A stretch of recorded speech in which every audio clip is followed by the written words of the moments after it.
Thank you so much for having me out here tonight. I know that the topic that you asked me to come and speak on is probably one of the absolute most requested topics, because why? We all have to deal with difficult people. And yes, people can be a complete pain in the you-know-what. So we're going to take a look at the difficulty that people offer us and how they behave towards us, and we're going to use our behavioral intelligence lens.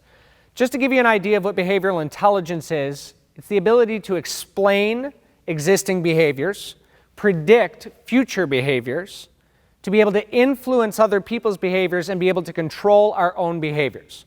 And while you asked me to come and talk about dealing with difficult people, you probably came in here with the idea that I was going to talk about those other people and how terrible they are. Maybe I will for just a minute, but the reality is, what we're going to focus on tonight is the dealing, because it's really within your control, and that's the C part of our behavioral intelligence, the control. Being able to control your own emotions and your own reactions to them. Why? Because I can't control how much of an idiot somebody is. I have to be able to control my reaction to them. I know what you're thinking. Why is that my problem? Why is that my responsibility? Why should I have to control my reaction to somebody else's bad behavior? It comes down to one simple fact. It's your heart attack. When you get stressed because of Joe, Bill, Sally, Ann's, whoever's it is, bad behavior, your heart beats faster. You put pressure on your central nervous system.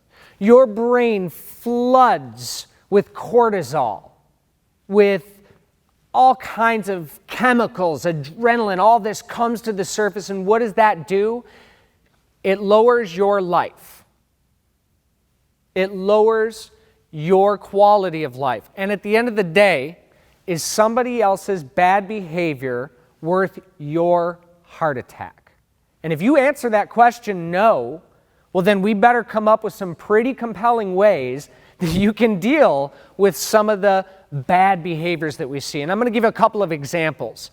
How many people here have ever been sitting in a boardroom and you're having a meeting, maybe it's not even a boardroom, just a general meeting, and there's that person in there that always has to talk after every single piece. They're always raising their hand. They're always interjecting. They're throwing their opinion out there. And because of this person, your meeting lasted at least an extra 25 to 30 minutes, right? Yes.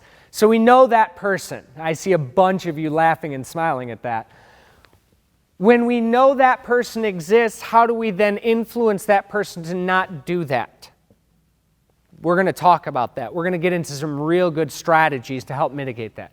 But how about the person that you tell a story and then they tell a better story? And then you say how you got this amount of, excitement and praise, but they got this amount of excitement and praise.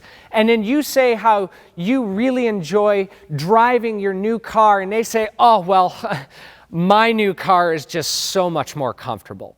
We call that person the one-upper. Oh, God, drives us all insane. They've always got to one-up your story. What about the person that it doesn't matter what kind of idea you bring to the table, they negate it? We call that the negator. They say, no, that's not going to work. We've tried that in the past. We've done that before, and it's just not going to work. And we get so frustrated. It was like, why? Why are you always negating our ideas? Now, here's a piece of behavioral intelligence for you. Let me guess, you put a name and a face with each of those people that I was talking about. You started to think about other people in your life that exhibit those behaviors. Right. So the challenge with that is we have to understand that we too exhibit those behaviors. At some point in time, in somebody else's world, we are the negator.